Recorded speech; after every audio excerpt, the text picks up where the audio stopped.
भगवत प्रेमियों, कहा जाता है कि करुष देश के अंदर पौंड्रुक नामक एक राजा निवास करता था, लेकिन वो क्रूर और आक्रांता राजा था। पौंड्रुक का एक ही काम था, भगवान श्री कृष्ण जी की नकल करना। वो अपने आप को धरती का भगवान वासुदेव कृष्ण कहलाता था और उसने अपने साम्राज्य के अंदर यह घोषणा करवा रखी थी कि मैं ही भगवान श्री कृष्ण वासुदेव हूं। वो द्वारिका नाथ श्री कृष्ण बहरूपिया है, वो नकली है, मैं ही वास्तविक भगवान हूं इस धरती का। और उसने भगवान श्री कृष्ण जी की तरह ही पीतांबर धारण कर रखा है, मोर मुकुट पहना हुआ है, श्रीरंग वत्सह कौस्तुभमणि गदा चक्र शंख इत्यादि सभी आयुध उसने धारण कर रखे हैं जो भगवान श्री कृष्ण धारण करते हैं। जैसा जैसा श्री कृष्ण करते हैं वो वैसी ही नकल करता है। और उसने अपने राज्य में यह घोषणा करवाई कि जो मेरी पूजा नहीं करेगा, मुझे भगवान नहीं मानेगा, उसे मौत के घाट उतार दिया जाएगा। बड़ा अत्याचारी राजा था। और कहते हैं कि काशी नरेश उस पौंड्रक का परम मित्र रहा। एक बार काशी नरेश ने पौंड्रक को बहुत भड़काया और इतना उतावला कर दिया कि पौंड्रक ने अपना एक दूत, एक संदेशवाहक द्वारिका नाथ भगवान श्री कृष्ण जी की नगरी में भेज दिया। जैसे ही वो दूत श्री कृष्ण जी की सभा में गया, सारी सभा सदस्यों से खचाखच भरी हुई है और मध्य में भव्य आसन पर द्वारिका नाथ आसीन है। उस दूत ने कहा कि जी मैं पौंड्रक महाराज का दूत हूं जो भगवान श्री कृष्ण वासुदेव है। पहली बात सुनते ही सारी सभा खिलखिलाकर हंस पड़ी। और जैसे उसने दूसरी बात बोली, उसने कहा मैं हमारे भगवान वासुदेव पौंड्रक जी ने आपके लिए संदेश भेजा है कि आप उनकी नकल करना छोड़ दे द्वारिका नाथ। भगवान श्री कृष्ण जी ने कहा अच्छा ऐसा बोला है। सारी सभा फिर से खिलखिला के हंस पड़ी। अब की बार पौंड्रक के दूत ने कहा कि जी हमारे भगवान वासुदेव पौंड्रक जी ने यह भी कह दिया कि आप उनकी नकल करते हैं, जो वो चिन्ह धारण करते हैं आप वैसे ही चिन्ह पकड़ते हैं, इसलिए कृपया आप उन चिन्हों का त्याग कर दें। श्री कृष्ण जी ने कहा अच्छा उन चिन्हों का भी त्याग कर दूं? और क्या क्या कहा तुम्हारे महाराज, तुम्हारे भगवान ने? उन्होंने कहा जी उन्होंने यह भी कहा है अगर आप इन चिन्हों का परित्याग नहीं करना चाहते तो फिर मेरे संग आपको युद्ध करना होगा, और मैं तो इस धरती का भगवान हूं। आप मेरी नकल कर रहे हो, पाखंड कर रहे हो, और मुझसे तो आपको पराजित होना ही होगा। भगवान श्री कृष्ण जी ने कहा तो अपने भगवान से जाकर के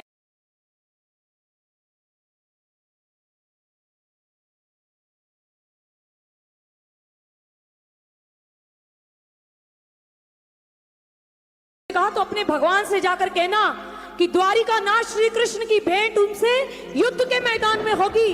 अब युद्ध ही होगा, युद्ध ही निर्णय करेगा कि असली कौन है और नकली कौन है। कहते हैं कि काशी नरेश के यहाँ पौंड्रक पहुंच गया अपनी 2 अक्षौहिणी सेना लेकर।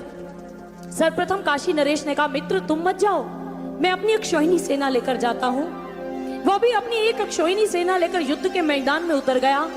भगवान श्री कृष्ण जी ने प्रथम बार आते ही काशी नरेश का सिर अपने सुदर्शन चक्र के तीक्ष्ण प्रहारों से अलग कर दिया और उसका सिर सीधा काशी के राज दरबार के मुख्य द्वार पर जाकर गिर पड़ा। पौंड्रक को बात समझ लग गई कि अब मुझे ही जाना होगा। पौंड्रक 2 अक्षौहिणी सेना लेकर जैसे युद्ध के मैदान में पहुंचा तो जानते हैं भगवान श्री कृष्ण जी ने जैसे ही उसको देखा तो देखते रह गए। हूबहू उनकी नकल की है, उनका अभिनय बना रखा, उनका स्वांग बना के रखा हुआ है।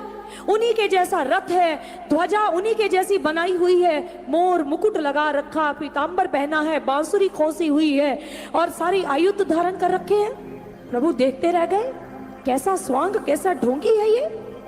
भगवान श्री कृष्ण जी को देखकर पौंड्रक ने कहा द्वारिका नाथ सावधान हो जाओ, या तो इस स्वांग का परित्याग कर दो या आज मेरे संग युद्ध करके पराजित हो जाओ। भगवान श्री कृष्ण जी ने भी उग्र वाणी में कहा और उनके चेहरे पर हास्य स्मित हो गया और प्रगाढ़ता बढ़ती गई। श्याम वर्ण प्रगाढ़ हो गया, उनको मानो क्रोध आया और उन्होंने कहा ढोंगी, अरे ओ पाखंडी, हमने तुम्हारा स्वांग नहीं किया, तुमने हमारी नकल बना रखी है। इसलिए आज हम सिद्ध करेंगे इस धरती का भगवान कौन है। तुमने अपने दूत के द्वारा कहलवाया था कि मैं अपने चिन्हों का परित्याग कर दूं।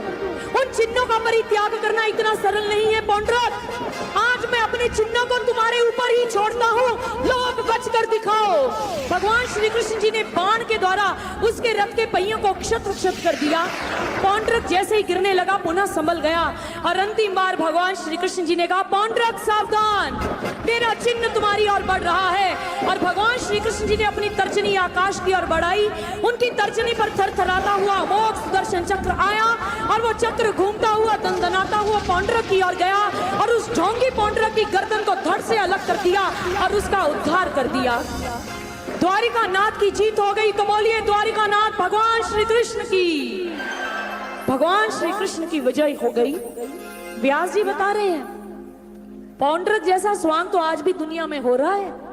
असली की नकल तो आज भी की जा रही है। आज भी असंत ऐसे हैं जो संत का वेश धारण करके बैठे हैं। आज भी ऐसे भेड़िए हैं जो भेड़ की खाल पहनकर घूम रहे हैं। सज्जनों, आज बहुत सारे ऐसे लोग हैं जो सत्य असत्य की कसौटी को लिए बिना ऐसे संतों की शरण में जाते हैं जो भगवा वस्त्र पहनकर बैठे हैं। ऐसे लोगों के प्रति भगवान की ये लीला समझा रही, सावधान हो जाओ। संत और गुरु की पहचान यह नहीं होती। गुरु की पहचान क्या है? गुकारश अंधकारो ही रुकारस तेजुच्यते अज्ञान ग्रासकम ब्रह्म गुरुरेव न संशयः। अर्थात जो तत्क्षण ब्रह्म ज्ञान की दीक्षा के समय अपनी कृपा का हाथ आपके मस्तक पर रखे, भ्रिकुटी के मध्य स्थित दिव्य दृष्टि खुल जाए, उन्मीलित हो जाए, आप अंतर्मुखी हो, इंट्रोवर्ट हो और तत्क्षण ही आप ईश्वर के प्रकाश का दर्शन करें, आपका अज्ञान का अंधकार समाप्त हो जाए। ये गुरु की परिभाषा है और किसी को गुरु नहीं कहा गया। गुरु बाहर से कुछ नहीं देता, हमेशा याद रखिए। प्रत्येक आर्ष ग्रंथ कह रहा है गुरु अंदर से ईश्वर को प्रकट करता है, अंदर से जना देता है। अब जाकर इसका ध्यान कर, अब अभ्यास कर, अब तेरा भक्ति का मार्ग प्रारंभ हो चुका है। लेकिन भगवत प्रेमियों, आपको ऐसे ढोंगी मिलेंगे आप समाज के अंदर, आप ही निराश हो जाते हैं कि संत ऐसे होते हैं, किस गुरु को धारण करें। लेकिन ये जो गलती है उन संतों की नहीं है जिन्होंने व्यापार बना लिया धर्म को, उन्होंने दुकानें खोल ली धर्म के नाम की। गलती हमारी भी है, हम शास्त्र सम्मत कसौटी लेकर नहीं जाते हैं। हम ही ने इस संसार के अंदर आडंबर को जन्म दिया, पाखंड को जन्म दे रखा है, अंधविश्वास को बढ़ावा दे रखा है, रूढ़ी मान्यताएं बढ़ा रखी हैं। लेकिन हमारा प्रत्येक शास्त्र बताता है ढोंग नहीं। ढोंगी के शिष्य और ढोंगी गुरु की दशा क्या होती जानना चाहते हैं?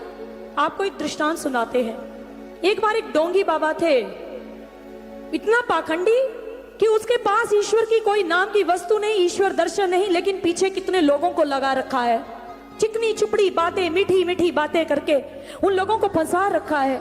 ढोंगी बाबा ने एक दिन यह कहा, देखो शिष्यों, अगर तुम सभी मेरे कथनानुसार कार्य करोगे तो तुम ईश्वर के साम्राज्य में पहुंच जाओगे। जो मैं कहता हूं वैसा ही करो, वही अनुसरण करो। बिल्कुल ठीक? सभी शिष्यों ने कहा जी गुरुदेव ठीक।